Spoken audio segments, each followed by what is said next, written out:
Good morning students. இன்றைக்கி 8th third unit பார்க்கலாம். அதாவது ஹிஸ்ட்ரியில் தேர்ட் யூனிட் பார்க்கலாம். இதில் வந்து பார்த்தீங்க அப்படின்னு சொன்னால் ரூரல் லைஃப் அண்ட் சொசைட்டி. இதில் பார்த்தீங்க அப்படின்னு சொன்னால் இதில் என்ன அப்படின்னா கிராமப்புறத்தில் இருக்க மக்கள் வாழ்க்கை முறையும் அங்கே இருக்க சமூகமும் பார்க்கலாம். அதை பற்றி தான் இந்த லெசனில் போட்டிருக்காங்க.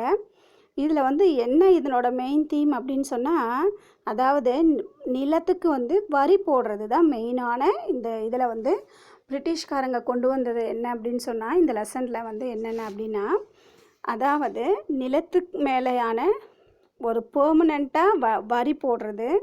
அதுக்கப்புறம் என்ன அப்படின்னு சொன்னால், அதில் நிலத்தில் வரக்கூடிய விவசாயத்தை வந்து அவங்களுக்கு சாதகமாக எப்படியெல்லாம் மாற்றினாங்க அப்படின்றத இந்த லெசனில் நம்ம பார்க்க போகிறோம். சரியா கண்ணா?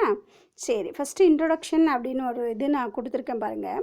த permanent settlement also known as the permanent settlement of Bengal. அதாவது பெங்காலில் வந்து தான் ஃபஸ்ட்டு என்ன பண்ணாங்க அப்படின்னு சொன்னால், நிலத்து மேலே வரி அப்படின்னு போட ஆரம்பித்தாங்க. சரியா?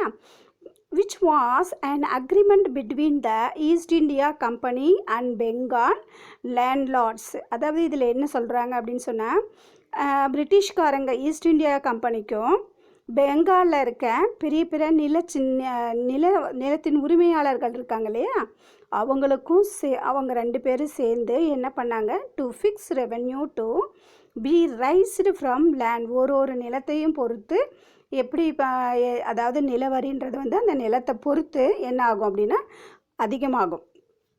சரியா? With far reaching consequences for both agricultural method and productivity in the entire British emperor and the political retails of the Indian countryside. இவங்க என்ன பண்ணாங்க அப்படின்னு சொன்னால், அவங்க வந்து என்ன பண்ணாங்க அப்படின்னா, அவங்களுக்கு ஃபேவராக, சரியா, அவங்களுக்கு தேவையானது அதெல்லாம் வந்து பிரிட்டிஷ்காரங்களுக்கு அவங்களுக்கு என்னென்ன தேவையோ அந்த தேவைகளை வந்து நம்மளோட லேண்டில் வந்து உற்பத்தி பண்ணி அதுக்கு உண்டான அதாவது வரியை வந்து மக்கள்கிட்ட போட்டு அதுக்கப்புறம் என்ன பண்ணுறாங்க, அதாவது அந்த அவங்க சொல்கிறதையே நம்ம செஞ்சு கொடுத்து, அதாவது விளைவிச்சு கொடுத்து அதுக்கு அவங்களுக்கு என்ன பண்ணணும், நம்ம வரியும் கொடுக்கணும். நம்ம வந்து எப்படி அப்படின்னா வந்து என்ன, குத்தகைக்காரர்கள் மாதிரி ஒரு நிலத்தில் இருக்கிறவங்களும் எப்படி அப்படின்னா குத்தகைக்காரங்க மாதிரி நம்மளை இருக்க வச்சாங்க. அதுதான் வந்து இந்த லெசனில் சொல்கிறாங்க இன்ட்ரொடக்ஷனில். இதில் வந்து லேர்னிங் ஆப்ஜெக்டிவ்ஸ் என்ன அப்படின்னு பார்த்தோம் அப்படின்னு சொன்னால், to know revenue policy under the British rule. இல்லை என்ன சொல்ல வராங்க அப்படின்னு சொன்னால், ஆங்கிலேய ஆட்சியின் கீழே இருந்த நில வருவாய் கொள்கையை பற்றி நாம் தெரிஞ்சுக்க போகிறோம். To understand the merit and demerits of the land revenue policy. இதில் இன்னொன்று என்ன தெரிஞ்சுக்க போகிறோம் அப்படின்னா, நில வருவாய் கொள்கையில் வந்து நிறை குறைகள் என்னென்ன அப்படின்னு தெரிஞ்சுக்க போகிறோம். அடுத்தது to know the agrarian crisis and revolt. அதாவது விவசாயிகளுக்கு உண்ட நெருக்கடி எப்படி ஏற்பட்டுச்சு, அதனால் வந்து என்னாச்சுன்னா அதனால் கிளர்ச்சிகள் வந்து செய்ய ஆரம்பித்தாங்க, போராட்டங்கள் பண்ண ஆரம்பித்தாங்க. அந்த மாதிரி போராட்டங்கள் என்னென்ன வந்தது அப்படின்னு சொல்லி நாம் இந்த லெசனில் தெரிஞ்சுக்கலாம். சரியா? சரி, ஃபஸ்ட்டு பாருங்கள் இன்ட்ரொடக்ஷன். இந்த pre colonial period Indian economy was predominantly the aggressive economy. Agriculture was then the primary occupation of the people and even industrial like textiles, sugar, oil, etc. were depends on it. The British government in India did not accept to pro-Indian agriculture and land revenue policy. British government introduced 3 major land revenue and tenential system in India, namely the permanent settlement, the Mahalwari system and the Rodwari system. The economic exploitation of the peasant led to the revolt further. இது வந்து அவங்களுக்கு எதிராக கிளர்ச்சி தொடங்கிச்சு அப்படின்னு சொல்கிறாங்க. அதாவது colony ஆதிக்கத்தில் முன்னாடி பார்த்தீங்க அப்படின்னு சொன்னால், பிரிட்டிஷ்காரங்க வரத்துக்கு முன்னாடி என்னாச்சு, இது எப்படி இருந்தது அப்படின்னா, இந்தியாவோட அடிப்படை தொழிலே என்ன, பொருளாதாரத்தை வந்து உயர்த்துறதுக்கு உண்டான அடிப்படை என்ன அப்படின்னு சொல்லி கேட்டோம்னா அக்ரிகல்ச்சர், விவசாயம்தான். சரியா? இதில் இவங்க என்ன பண்ணாங்க அப்படின்னு சொன்னால், விவசாயத்தில் வந்து விவசாயம் பண்ணாங்க, அதுக்கப்புறம் நெசவு தொழில் செஞ்சாங்க, அதுக்கப்புறம் என்ன பண்ணாங்க, சர்க்கரை வந்து உற்பத்தி பண்ணாங்க, அதுக்கப்புறம் என்ன பண்ணாங்க, எண்ணெய் வந்து செக்கில் ஆட்டி தயாரிக்கிறது, அதெல்லாம் உங்களுக்கு தெரியும் இல்லையா? அந்த மாதிரி தொழில்களை வந்து தான் வந்து நம்மளோட இந்தியா வந்து முக்கியமாக இம்பார்ட்டன்ஸ் கொடுத்துக்கிட்டு இருந்தது. சரியா? பிரிட்டிஷ்காரங்க வந்ததுக்கப்புறம் என்ன ஆச்சு அப்படின்னு சொன்னால், இவங்க வந்து என்ன பண்ணுறாங்க அப்படின்னா, இந்த கொள்கையை வந்து அவங்க ஏற்றுக்கவே கிடையாது. சரியா? இந்த மாதிரியான கொள்கைகளை, இந்தியாவோட கொள்கைகளை வந்து அவங்க ஏற்றுக்கலை. அதுக்கப்புறம் என்ன பண்ணாங்க அப்படின்னு சொன்னால், நிரந்தரமாக வந்து நிலத்தில் வருமானம் வரணும் அப்படின்னு சொல்லிட்டு இவங்க என்ன பண்ணாங்க அப்படின்னு சொன்னால், புதுசாக 3 திட்டத்தை கொண்டு வராங்க. என்ன அப்படின்னு சொன்னால், மகள்வாரி திட்டம், அடுத்தது ரோத்வாரி திட்டம், அதுக்கப்புறம் என்னது, பெர்மனன்ட் செட்டில்மெண்ட்டு. சரியா? இந்த 3 இதை வந்து என்ன பண்ணாங்க அப்படின்னா இவங்க வந்து இன்ட்ரடியூஸ் பண்ணுறாங்க. சரியா? இது வந்து பார்க்கும்பொழுது என்ன அப்படின்னா, இதுக்கு வந்து ரொம்ப அதாவது மக்களை, விவசாயத்தில் ஈடுபட்டவங்களை வந்து ரொம்ப வந்து நெருக்கடிக்கு உள்ளாக்கிச்சு. அதே மாதிரி நிறைய கஷ்டங்களை வந்து மக்களுக்கு கொடுத்தாங்க. அது வந்து என்ன ஆகுது அப்படின்னு சொன்னால், பின்னாடி பார்த்தீங்க அப்படின்னா இந்த மாதிரி பண்ணதுனால பின்னாடி இவங்களுக்கு வந்து என்ன வருது, இவங்களுக்கு அந்த விவசாயிகள் மூலமாக நிறைய போராட்டங்கள் நடக்கிறதுக்கு இது வந்து ஒரு முக்கியமான காரணமாக அமைந்தது. சரியா? சரி, அடுத்தது பார்க்கலாம். த land revenue policy under the British. இது இப்போ தான் மிஸ் சொன்னேன் இல்லையா? பெர்மனன்ட் செட்டில்மெண்ட், அடுத்தது ரோத்வாரி செட்டில்மெண்ட், அடுத்தது மகள்வாரி செட்டில்மெண்ட்டு. சரியா? இது வந்து யார் அப்படின்னா, அதாவது ஒரு லேண்ட் ரெவென்யூவையும் யார் இன்ட்ரடியூஸ் பண்ணாங்கன்னு கீழே கொடுத்துருக்காங்க. இது வந்து ஃபஸ்ட்டு வந்து பெர்மனன்ட் செட்டில்மெண்ட் வந்து லார்ட் கார்ன்வாலிஸ் வந்து இன்ட்ரடியூஸ் பண்ணார். அடுத்தது ரோட்வாரி சிஸ்டத்தை வந்து தாமஸ் மன்ரோ பண்ணியிருக்காரு. அதே மாதிரி மகள்வாரி சிஸ்டத்தை வந்து லார்ட் வில்லிங் பென்டிங் பண்ணியிருக்காரு. சரியா? சரி, அடுத்தது பார்க்கலாம் நம்ம. இதில் வந்து பார்த்திங்கன்னா ஃபஸ்ட்டு பெர்மனன்ட் செட்டில்மெண்ட் அப்படின்னா பர்மனண்ட்டு நிலவருவாய், நிலையான நிலவரி திட்டம். சரியா? சரி, இதில் வந்து என்ன கொடுத்துருக்காங்க அப்படின்னா, when the Robert Clive obtained the Dilwani of Bengal, Bihar and Orissa in 1765, there used to be an annual settlement of land revenue. Warren Hastings changed it from the annual quinquennial 5-yearly and back to annual again. During the time of Cornwallis, a 10 years settlement was introduced in 1793 and it was known the permanent settlement. Permanent settlement were made in Bengal, Bihar, Orissa, அடுத்தது Varanasi division of UP, the northern Karnataka, which roughly covered 19% of the total area of British India. It was known by different names like Zamindari, Jagirdari, அடுத்தது மல்குஜாரி and பிஸ்வேடி. சரியா? இதில் வந்து நம்ம என்னென்னு இப்போ பார்க்கலாம் கண்ணா. இதை வந்து மிஸ் வந்து சொல்கிறேன். ஃபஸ்ட்டு பெர்மனன்ட் செட்டில்மெண்ட் அப்படின்னா 1765 பார்த்திங்க அப்படின்னா ராபர்ட் கிளைவ் வந்து பார்த்திங்கன்னா பெங்கால், பீகார், ஒரிஷா ஆகிய இடத்துல வந்து பார்த்திங்கன்னா இது வந்து வரி வசூலிக்கிற உரிமையை பெற்றாங்க ஃபஸ்ட்டு. சரியா? அந்த நிலத்து மேலே உள்ள வரியை வந்து இவங்க வசூலிக்கலாம் அப்படின்னு ஃபஸ்ட்டு இவங்க என்ன பண்ணாங்கன்னா அந்த இதை மட்டும் இவங்க வாங்கினாங்க. சரியா? அந்த உரிமையை வாங்கின உடனே இவங்க என்ன பண்ணுறாங்க, ஓராண்டுக்கு வந்து நில வருவாய் திட்டத்தை வந்து நடைமுறைப்படுத்துகிறாங்க. சரியா? அதுக்கு பின்னாடி வாரன் ஹேஸ்டிங் என்ன பண்ணுறாங்க, அவர் வந்து கவர்னராக பதவியேற்ற பிறகு உடனே இவர் என்ன பண்ணுறாரு அப்படின்னா, ஓராண்டுக்கு வாங்கினதை வந்து உடனே என்ன பண்ணிட்டாரு, நாங்கள் வந்து ஃபஸ்ட்டு 1 year வாங்கிக்கிறோம் அப்படின்னாரு. அதுக்கப்புறம் இவர் வந்து கவர்னராக வந்த உடனே இல்லை நாங்கள் 5 yearsக்கு வாங்கிக்கிறோம் அப்படின்னு மாற்றிடுறாங்க. அதுக்கப்புறம் என்னாச்சுன்னா திரும்பியும் வந்து திரும்பவும் என்ன பண்ணுறாரு அப்படின்னா, திரும்பியும் சரி நாங்கள் 1 வருஷத்துக்கே மாற்றிக்கிறோம் அப்படின்னு சொல்கிறாங்க. ஆனால் வந்து காரன்வாலிஸ் பிரபு வந்து பார்த்தீங்க அப்படின்னா காரன்வாலிஸ் வந்து கவர்னர் வந்து என்ன பண்ணுறாரு, இந்த திட்டத்தை வந்து 1973 பார்த்தீங்கன்னா 10 இயர்ஸ் இந்த இந்த இந்த வந்து இந்த மாதிரி தான் நாங்கள் வந்து நிலத்துக்கு வரி போடுவோம், வரி வந்து வசூல் பண்ணுவோம் அப்படின்னு சொல்லிட்டு 10 இயர்ஸ் வந்து ஒரு நிலையான செட்டில்மெண்ட்டாக அவங்க வந்து போட்டுட்டாங்க. அதுதான் வந்து பெர்மனன்ட் செட்டில்மெண்ட் அப்படின்னு சொல்கிறாங்க. சரியா? இந்த திட்டத்தை பார்த்தீங்கன்னா ஃபஸ்ட்டு வந்து பெங்கால், பீகார், ஒரிசா, அடுத்தது உத்தரப்பிரதேசத்தில் வாரணாசி அப்படின்ற பகுதியில் மட்டும், அதுக்கப்புறம் என்ன பண்ணாங்கன்னா நார்த் கர்நாடகாவில் போட்டாங்க. இதெல்லாம் இப்போ இந்த பகுதிகளெல்லாம் இந்த இந்த இந்த சேம் சிஸ்டத்தை வந்து கொண்டு வந்தாங்க. சரியா? இதில் பார்த்தீங்கன்னா இவங்களுக்கு வந்து பார்த்திங்கன்னா மொத்தமாக இருக்கிற நிலப்பரப்பில் 19% வந்து இவங்களுக்கு வந்து என்ன பண்ணாங்க, இவங்க வந்து இந்த இந்தியாவில் இருக்க 19% வந்து நிலத்து மேலே இவங்க என்ன பண்ணிட்டாங்க, இந்த வரியை நடைமுறைப்படுத்த ஆரம்பிச்சிட்டாங்க. இந்த திட்டத்தை வந்து செயல்படுத்துகிறாங்க. இந்த திட்டத்துக்கு என்னாச்சு அப்படின்னா ஜமீன்தாரி, ஜாகிர்தாரி, மல்குசாரி, அப்புறம் பிஸ்வேதாரி அப்படின்னு நிறைய பெயர்கள் வச்சு இவங்க சொன்னாங்க. சரியா?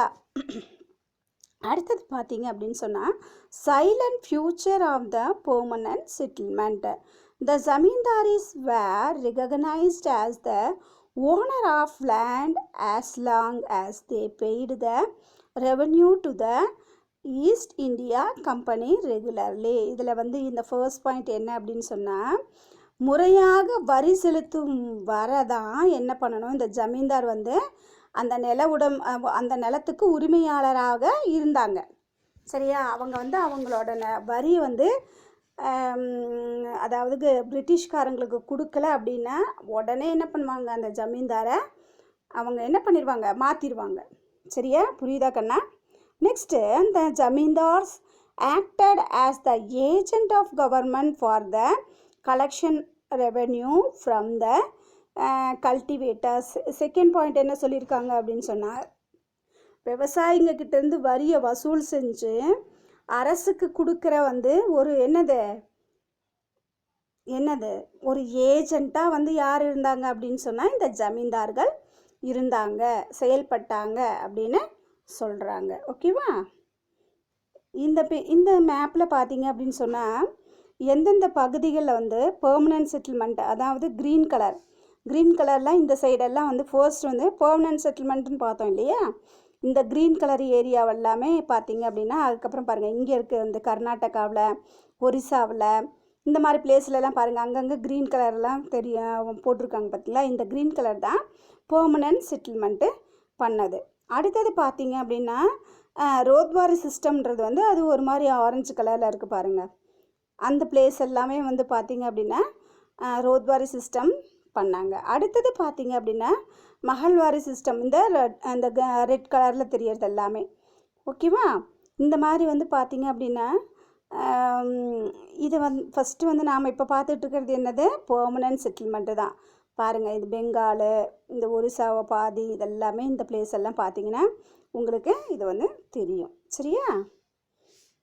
அடுத்தது இது வந்து என்ன அப்படின்னு சொன்னால் லேண்ட். இது வந்து பார்த்தீங்க அப்படின்னா என்னென்ன சிஸ்டம் வந்து இவங்க வந்து எந்தெந்த இயரில் வந்து கொண்டு வந்தாங்க அப்படின்னு சொல்லிட்டு. சரியா? அது வந்து கொண்டு வந்தாங்க. அதனால் என்ன பெனிஃபிட் இது,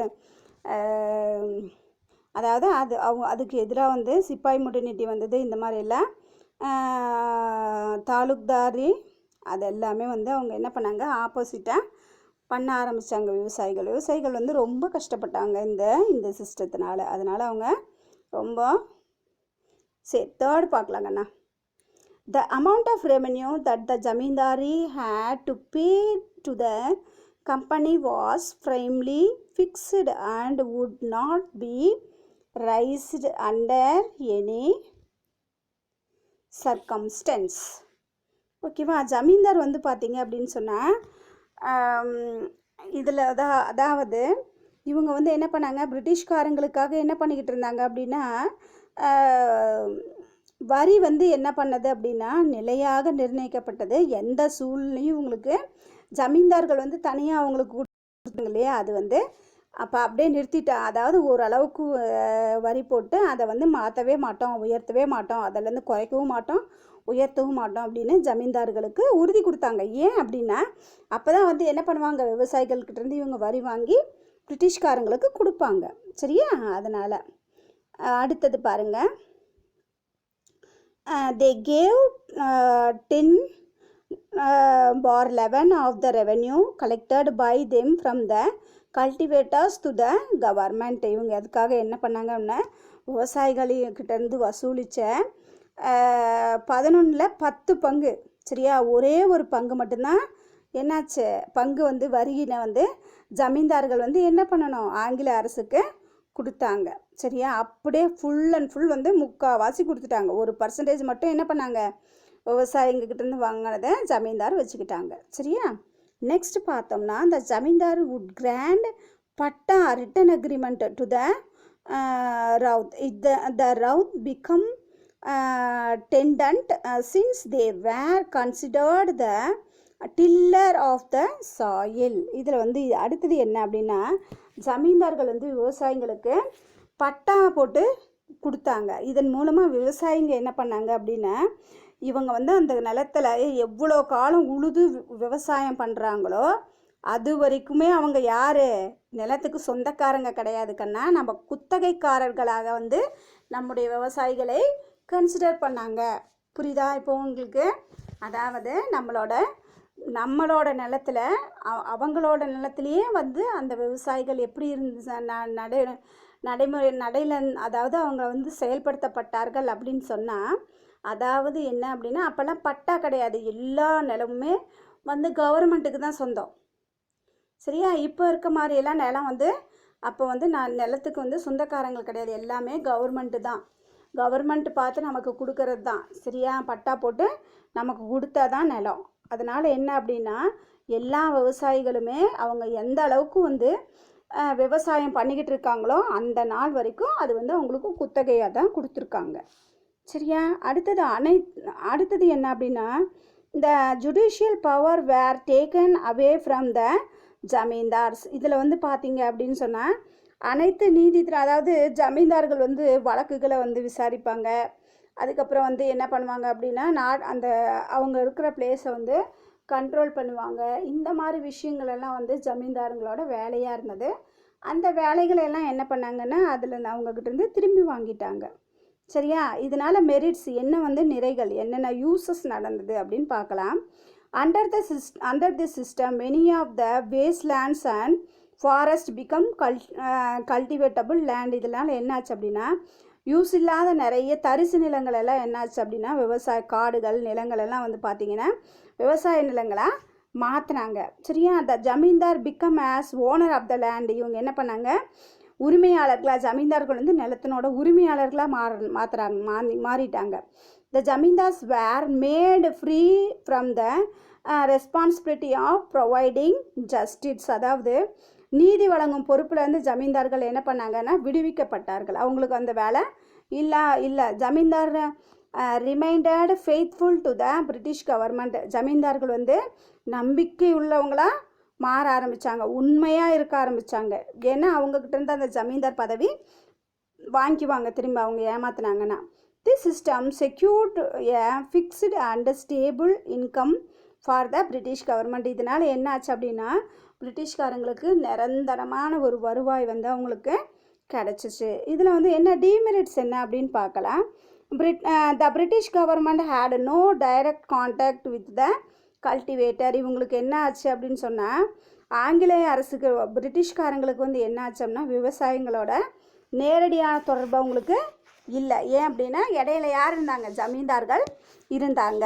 சரியா? அடுத்தது the rights of the cultivator were ignored and they were left at the mercy of the zamindars. இவங்க என்ன பண்ணாங்க அப்படின்னு சொன்னால் அதாவது விவசாயிகள் உரிமைகள் வந்து அவங்களுக்கு மறுக்கப்பட்டதுனால என்ன பண்ணாங்க, இவங்க வந்து ஃபுல் அண்ட் ஃபுல் என்ன பண்ணிட்டாங்க அப்படின்னா ஜமீன்தாரோட பொறுப்பில் எல்லாத்தையுமே நிலங்கள் எல்லாமே யாரோட பொறுப்பில் விட்டுட்டாங்க, ஜமீன்தார்களோட பொறுப்பில் விட்டுட்டாங்க. சரியா? The peasant were almost treated as a serfs. விவசாயிகள் வந்து அடிமைகளாக நடத்தப்பட்டார்கள்.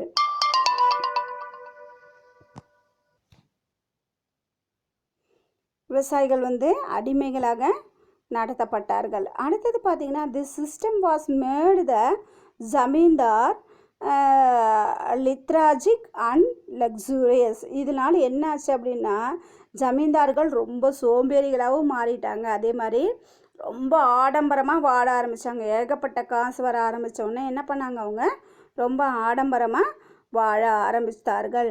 சரியா? அடுத்தது பார்த்தீங்க அப்படின்னு சொன்னால், many conflict between the zamindars and the peasant arose in rural Bengal. அதாவது பெங்காலில் பார்த்தீங்கன்னா நிறைய கிராமத்திலேருந்து ஜமீன்தார்கள் விவசாயிகளுக்கு முடிய வந்து பொழுதுனிக்கு சண்டை நடந்துக்கிட்டே இருந்தது.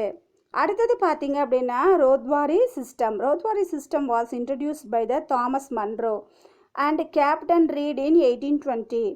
Major area of introduction of Rodwari system include Madras, Bombay, part of Assam and Congress provinces of British India. The Rodwari system in the right of ownership was handed over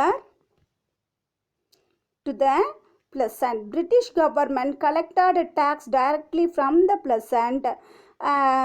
Initially, one half of the estimated produce was fixed as rent. The assignment was reduced to 1/3 the produced by Thomas Munro. The revenue based on the basis of soil and the nature of the crops. Okay ba? Rent would be periodically revised. Generally after 20 to 30 years, the position of the cultivation become more secure in the system. The settlement was made between the government and the ryots. In fact, the government later claimed that the land revenue was rent and not a tax. சரி, இதை வந்து இப்போ பார்க்கலாம். ஓகேவா? இதில் பார்த்தீங்க அப்படின்னா, இந்த ரைத்வாரி சிஸ்டம் வந்து பார்த்தீங்க அப்படின்னு சொன்னால் 1820 தாமஸ் மன்ரோ மற்றும் கேப்டன் ரீட் அப்படிங்கிறவங்களாக அறிமுகப்படுத்தப்பட்டது. இந்த முறை பார்த்தீங்க அப்படின்னு சொன்னால், ஃபஸ்ட்டு மெட்ராஸு, நெக்ஸ்ட்டு பாம்பே, அப்புறம் அஸ்ஸாமில் கொஞ்சம் பிளேஸு, அடுத்தது கூர்க்கு, இந்த மாதிரி நிறைய பிளேசஸில் வந்து இன்ட்ரடியூஸ் பண்ணாங்க. இதன் மூலமாக என்னாச்சு அப்படின்னு சொன்னால், நிலத்தோட உரிமையை வந்து என்ன பண்ணாங்க அப்படின்னா விவசாயிங்கக்கிட்டேயே ஒப்படைச்சிட்டாங்க. இதனால் என்னாச்சு அப்படின்னா, கவர்மெண்ட்டுக்கும் விவசாயிங்களும் டைரக்ட் ரிலேஷன் கிடச்சிச்சு. சரியா? இவங்க என்ன பண்ணாங்க அப்படின்னா, தொடக்கத்தில் வந்து கொஞ்சம் பாதி விளைச்சலை வாங்கினாங்க. அதுக்கப்புறம் பார்த்தீங்க அப்படின்னா, விவசாயம் பண்ணதில் 1/3 வாங்க ஆரம்பித்தாங்க. சரியா? ஃபஸ்ட்டு பாதி வாங்கினாங்க, அதுக்கப்புறம் 1/3 குறைச்சாங்க. இதனால் என்னாச்சு அப்படின்னு சொன்னால், அரசுக்கும் ஒரு வருவாய் வந்துச்சு, அதே மாதிரி விவசாயிங்களுக்கும் ஒரு பெனிஃபிட் இருந்தது. அதே மாதிரி பார்த்திங்க அப்படின்னு சொன்னால், இந்த வரி வந்து டேக்ஸ் வந்து நிலத்தோட மதிப்பை பொறுத்து, நிலத்தில் என்னென்ன பயிர் செய்கிறாங்க அப்படின்றத பொறுத்து, மண்ணோட தன்மையை பொறுத்து அது வந்து நிர்ணயிச்சாங்க. சரியா? இது வந்து பார்த்திங்க அப்படின்னா 20 to 30 இயர்ஸ்க்கு வந்து ஒரு முறை இந்த மீதான குத்தகை வந்து அந்த விவசாயிங்கக்கிட்டேருந்து மாற்றி கொடுக்க ஆரம்பித்தாங்க. அதாவது 20 to 30 வருஷம் வந்து ஒரே ஒரு விவசாயிங்கக்கிட்டேயே இருந்தது. இருந்தாலும் 30 வருஷத்துக்கு அப்புறம் என்ன பண்ணுவாங்க, அவங்க பையன்கிட்ட அதை மாற்றுறது. அதாவது அப்பையும் குத்தகை தான், பட்டாலாம் எழுதி கொடுக்கல நமக்கு. அப்பையும் வந்து என்ன 20 to 30 இயர்ஸ்க்கு ஒன்ஸ் வந்து அந்த குத்தகை வந்து அவங்க பையனுக்கு அவங்க அந்த மாதிரி மாற்றி கொடுப்பாங்க. சரியா? அடுத்தது பார்த்தீங்க அப்படின்னு சொன்னால், salient feature of the ryotwari system. இதில் வந்து என்ன வந்து இம்பார்ட்டண்ட் என்ன அப்படின்னு பார்க்கலாம். Revenue settlement was done directly with the ryots. இதில் வந்து வருவாய் ஒப்பந்தம் வந்து நேரடியாக விவசாயிங்களுக்கு செஞ்சாங்க. அதுக்கப்புறம் என்ன பண்ணாங்கன்னா, measurement of field and the estimate of produce was calculated. நிலத்தினோட அளவு, அதனோட விளைச்சல், அது எப்படி விளையுது, ஒரு பயிர் அதில் போட்டாங்கன்னா அது எப்படி விளையுது, அப்படி அதோட மதிப்பெல்லாம் கணக்கீடு போட்டாங்க. அதுக்கப்புறம் government fixed the demand of 45% to 55% of the produce. இது அதாவது விளைச்சல்லேருந்து 45லேருந்து 50% வரைக்கும் அவங்க என்ன பண்ணாங்க, வரியாக வந்து அந்த விவசாயத்தில் நிலத்தில் விளைஞ்சதை வாங்கிக்கிட்டாங்க. சரியா? அடுத்தது பார்த்தீங்க அப்படின்னு சொன்னால் எஃபெக்ட் ஆஃப் த ரத்வாரி சிஸ்டம். சரியா? இதனால் என்ன விளைவு என்ன அப்படின்னா அதில் பார்த்தீங்க அப்படின்னு சொன்னால் இந்த most area of land revenue fixed was excessive. The ryots were hardly left with bare maintenance even in the best of season. Under the system the government exploited the farmers instead of zamindar. இதில் வந்து என்ன உனக்கு ரெண்டு point கொடுத்துருக்காங்க அப்படின்னா, பெரும்பாலான பகுதிகள் வந்து பார்த்திங்க அப்படின்னு சொன்னால் வரி வந்து அதிகமாக போட்டிருந்தாங்க. சரியா? அடுத்தது பார்த்திங்கன்னா சீசனல் டைமில் கூட பார்த்திங்க அப்படின்னு சொன்னால் கம்பல்சரி அதே மாதிரி வரி கொடுக்கணும் அப்படின்னு சொல்லிட்டு, அதாவது என்ன இங்கே மென்ஷன் பண்ணுறாங்க அப்படின்னு சொன்னால், அதிகமாக மழை வந்து வெள்ளம் வந்து அந்த மாதிரியான டைமில் கூட என்ன பண்ணணும், கவர்மெண்ட்டுக்கு கொடுக்க வேண்டிய வரியை வந்து நம்ம விளைவிச்சாலும் விளைவிக்கலைனாலும் நம்ம வந்து கவர்மெண்ட்டுக்கு அந்த அமௌண்ட்டை நாம் கொடுத்தே ஆகணும் அப்படின்னு ஒரு இது பண்ணதுனால அவங்க வந்து என்ன பண்ணாங்க, ரொம்ப கஷ்டப்பட்டாங்க விவசாயிகள். அது வந்து பார்த்திங்க அப்படின்னா விவசாயிகள் வந்து அரசு வந்து என்னாச்சு அப்படின்னா ஜமீன்தாரை விட்டுட்டு விவசாயிங்கக்கிட்ட பயங்கரமாக சுரண்ட ஆரம்பித்தாங்க. சரியா? அடுத்தது mahalwari system a brain child of Hart Meccano. சரியா? மெக்கன்சி. இவர் தான் வந்து பார்த்தீங்க அப்படின்னா modified version of zamindari settlement introduced into Ganga valley, the north west province, part of the central India and Punjab in 1822. Lord William Bentinck was to suggest radial changes in. இது வரைக்கும் நம்ம பார்க்கலாம். அதாவது மகள்வாரி முறையில் பார்த்தீங்க அப்படின்னு சொன்னால் ஹோல்டு மெக்கன்சி அவங்க வந்து என்ன பண்ணாங்க அப்படின்னா அவங்க தான் வந்து இதை வந்து இன்ட்ரடியூஸ் பண்ணாங்க. இது வந்து கொஞ்சம் மாற்றி அமைக்கலாம் அப்படின்னு நினச்சாங்க. இதில் வந்து கங்கா வேலியில், அடுத்தது நார்த் வெஸ்ட்டு பிளேசஸ்ஸு, அதுக்கப்புறம் பார்த்திங்கன்னா சென்ட்ரல் ஏஷியா இந்த பகுதியில், அதுவும் வந்து பஞ்சாப்பு 1822 வந்து இந்த இதை அறிமுகப்படுத்தினாங்க. இதில் வந்து பார்த்திங்க அப்படின்னா ராபர்ட் மெர்தின்ஸ் அப்படின்றவங்க தான் வந்து இவங்க சொல்கிறபடி வந்து 1833 வில்லியம் பென்டிங் வந்து என்ன பண்ணார் அப்படின்னா இதில் வந்து சில மாற்றங்களை கொண்டு வந்தார். சரியா? மகள் அல்லது கிராம விளைச்சலின் அடிப்படையில் வந்து இது வந்து அதாவது எவ்வளோ விளையுதோ அதுக்கு தகுந்த மாதிரி நம்ம வரி வசூல் செஞ்சுக்கலாம் அப்படின்னு சொன்னாங்க. அதுக்கப்புறம் என்னாச்சு அப்படின்னா அனைத்து உரிமையாளர்களுக்கும் நில வருவாய் செலுத்துவதற்கு கூட்டு பொறுப்பாளர்களாக நியமிக்கப்பட்டார்கள். தொடக்கத்தில் பார்த்தோன்னா மொத்த விளைச்சல 2 பங்கு வாங்கினாங்க. அதுக்கப்புறம் பார்த்தீங்கன்னா பின்னர் வந்து வில்லியம் பென்டிங் வந்து என்ன பண்ணாருன்னா 50% அப்படின்னு குறைச்சாரு. சரியா? முக்கால்வாசி ஃபஸ்ட்டு வாங்கினாங்க, அதுக்கப்புறம் 50%ஆக குறைச்சாங்க. அதுக்கப்புறம் பார்த்தீங்க அப்படின்னு சொன்னால் இதில் வந்து ஆக்ரா, அயோத்தி இந்த இடத்துலலாம் பார்த்தீங்கன்னா இந்த மாதிரி வந்து அமல்படுத்தினாங்க. இதுக்கப்புறம் பார்த்தீங்க அப்படின்னு சொன்னால் கொஞ்சம் கொஞ்சமாக இது வந்து என்ன பண்ணாங்க, இந்தியா ஃபுல்லாக விரிவுபடுத்தினாங்க. இதில் வந்து பார்த்தீங்கன்னா என்ன அப்படின்னா ஃபுல் அண்ட் ஃபுல் வந்து விவசாயிங்க மேலே தான் எல்லா வரியும் விழுந்தது. சரியா? இதில் வந்து பார்த்தீங்கன்னா இது வந்து மகள்வாரி சிஸ்டம் வந்து எங்கெங்கே வந்து இன்ட்ரடியூஸ் வந்து எந்த இயரு, அடுத்தது யார் வந்து இன்ட்ரடியூஸ் பண்ணாங்க. சரியா? அதுக்கப்புறம் பார்த்தீங்க அப்படின்னு சொன்னால் இதில் வந்து இதில் வந்து எங்கே இன்ட்ரடியூஸ் பண்ணாங்க, இதனால் என்னென்ன provisions both zamindari system and ryotwari system. இதில் வந்து இந்த மாதிரி divided into mahals, each mahals வந்து ஒன் மோர் வில்லேஜ். இது வந்து மகள்ஸ்னால் என்ன அப்படின்னா ஒரு வில்லேஜு ஒன்றுக்கு மேலே இருக்க வில்லேஜ் எல்லாம் மகள்ஸ்ன்னு சொல்லுவாங்க. Ownership right were vested in the pleasant. சரியா? Village committee was held responsible to collection of the tax. இது அடுத்தது வந்து இந்த ரத்வாரி சிஸ்டம் ஆல்ரெடி நம்ம இதை பார்த்தோம். சரியா? 50 to 60 லேண்டு, ட்ரை லேண்டாக இருந்தாலும் சரி, எந்த லேண்டாக இருந்தாலும் அவங்களுக்கு என்ன பண்ணணும், நாம் ஆமாம் டேக்ஸ் கட்டியே ஆகணும்.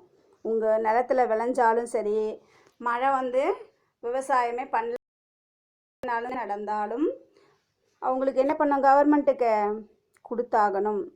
சரியா? இது பார்த்தீங்க அப்படின்னு சொன்னால், இது வந்து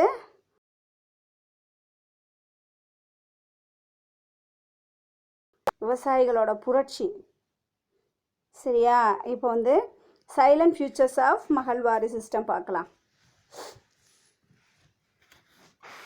அதாவது இதில் பார்த்தீங்க அப்படின்னா, lambardar acted the intermediates between the government and the villager. அதாவது கிராம தலைவர் வந்து என்ன பண்ணார் அப்படின்னா, கவர்மெண்ட்டுக்கும் மக்களுக்கும் இடையில ஒரு இடைத்தரகராக செயல்பட்டார்.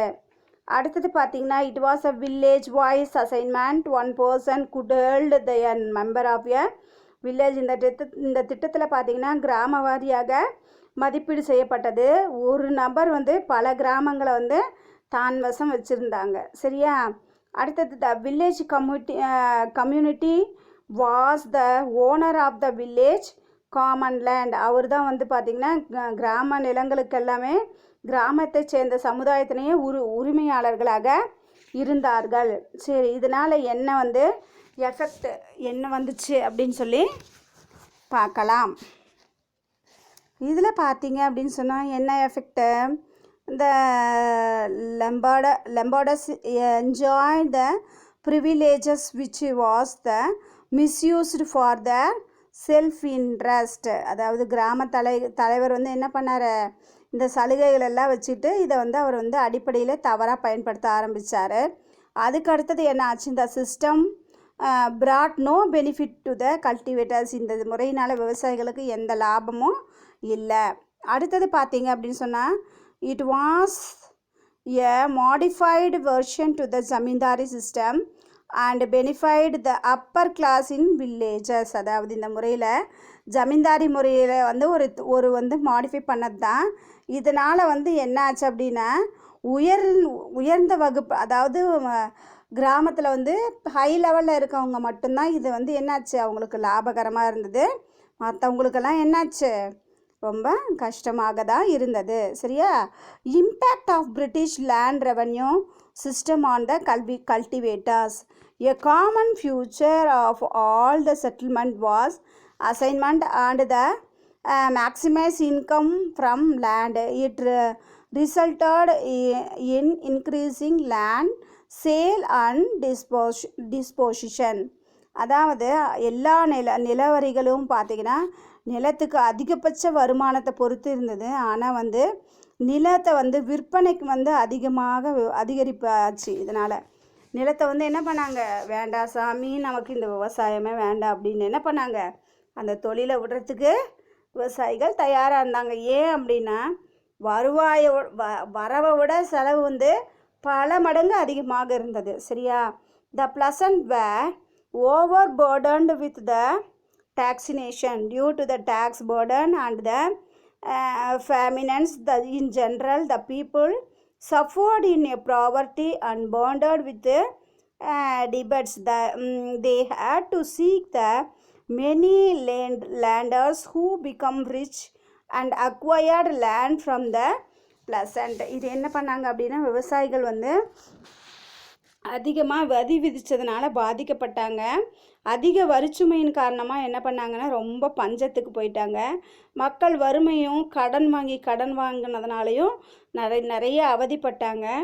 இதனால் விவசாயிகள் வந்து நிலத்தை வந்து என்ன பண்ணாங்க அப்படின்னா, விலைக்கு நிலத்தை வந்து யாராவது வாங்கிட்டு அவங்கக்கிட்டேருந்து வாங்குறவங்கக்கிட்டேருந்து வட்டி வாங்கி என்ன பண்ணுறாங்க, தேடி போகிறாங்க. யாராவது இந்த நிலத்தை வச்சுக்கிட்டு பணம் கொடுப்பாங்களா, வட்டி காசு கொடுப்பாங்களான்ட்டு தேட ஆரம்பிச்சிட்டாங்க. இதனால் என்னாச்சு அப்படின்னு சொன்னால், நல்லா காசு இருக்கிறவங்களாம் நிலத்தை வாங்கி வாங்கி வாங்கி அவங்களுக்கு கொஞ்சோண்டு பணத்தை கொடுத்துக்கிட்டு அவங்க என்ன பண்ணுவாங்க, அவங்க காலத்துக்கும் அதுக்கு வட்டி கட்டிகிட்டே இருக்க வேண்டியது தான். அந்த மாதிரி பண்ணிட்டாங்க. சரியா? அடுத்தது the zamindars money lenders and lawyers exploited the poor person. என்ன பண்ணாங்க, ஜமீன்தார், வட்டிக்காரங்க, அப்புறம் வக்கீலுங்க, இவங்க எல்லாம் ஏழை விவசாயிங்களை போட்டு ஒரு வழி பண்ண ஆரம்பித்தாங்க.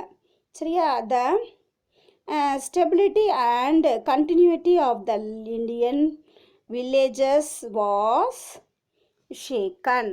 என்னாச்சு, அதாவது இந்திய கிராமங்கள் வந்து தொடர்ச்சியாக வந்து என்ன பண்ணாங்க, அவங்களோட விவசாயத்தை, மக்களை வந்து ரொம்ப அசைச்சு பார்க்க ஆரம்பித்தாங்க. யார்? பிரிட்டிஷ்காரங்க. சரியா? அடுத்தது, cottage industries disappeared on accounts of the import of British goods and the peasants had nothing to support their income. என்ன பண்ணாங்கன்னா, ஆங்கிலேய வந்து இறக்குமதி பண்ண பொருட்களாக இந்திய குடிசை தொழில்கள் வந்து மாற்றப்பட்டது. விவசாயிகள் வருமானத்துக்கு வேறு வழி இல்லாமல் என்ன பண்ணாங்க, தடுமாறுறாங்க. சரியா? அடுத்தது பார்த்தீங்க அப்படின்னா, the old body of custom were replaced by new apparatus of law, court, fees, lawyers and formal procedures. இதில் என்ன பண்ண, பழைய பழக்க வழக்கங்கள்லாம் மாற்றுறாங்க. அதுக்கப்புறம் புதிய சட்டம் போடுறாங்க. அதை வந்து நடைமுறைப்படுத்தணும்னு நினைக்கிறாங்க. அதனால் மக்கள் வந்து என்ன பண்ணிருந்தாங்க, அவங்க வந்து அவங்களோட பழைய கலாச்சாரத்தை வந்து எல்லாம் மாற்ற சொல்லும்போது அவங்களால அதை என்ன பண்ண முடியல அப்படின்னு சொன்னால், அதை அவங்களால அக்செப்ட் பண்ண முடியல. த British policy provide advantageous only in the government of the privileged section of the society at the cost of the cultivation who were the rightful owners of their land and claimant of the larger share of the produce. என்னாச்சு அப்படின்னா, நிலத்தினோட உண்மையான உரிமையாளர்கள் வந்து உற்பத்தியில் வந்து நிறைய பங்கு வந்து என்னாச்சு, விவசாயிகளோட உழைக்கிற இதுலேயே போயிடுச்சு. ஆங்கிலேயர்கள் வந்து என்னாச்சு அப்படின்னா, எல்லா சலுகைகளும் பெற்றுக்கிட்டு இவங்க என்ன பண்ணாங்க, நல்லா பிரிட்டிஷ்காரங்க நல்லா வாழ்ந்துக்கிட்டு இருந்தாங்க. நம்ம மக்கள் வந்து என்ன பண்ணாங்க அப்படின்னு சொன்னால், எல்லா விதத்துலேயும் கொடுமைப்படுத்தப்பட்டு அடிமைகளாக வாழ்ந்தார்கள். நெக்ஸ்ட்டு இந்த ப்ளசன்ட் ரிவால்ட், இது வந்து நெக்ஸ்ட் கிளாஸில் பார்க்கலாம் கண்ணா. ஓகே, கண்டிப்பாக இந்த லெசன் உங்களுக்கு புரிஞ்சிருக்குன்னு நினைக்கிறேன். புரிஞ்சிருந்தா கண்டிப்பாக லைக் பண்ணுங்கள், உங்கள் ஃப்ரெண்ட்ஸுக்கு ஷேர் பண்ணுங்கள். அதுக்கப்புறம் என்னோடய சேனலை வந்து சப்ஸ்கிரைப் பண்ணுங்கள். தேங்க்யூ. அடுத்த கிளாஸில் பார்க்கலாம். ஓகேவா?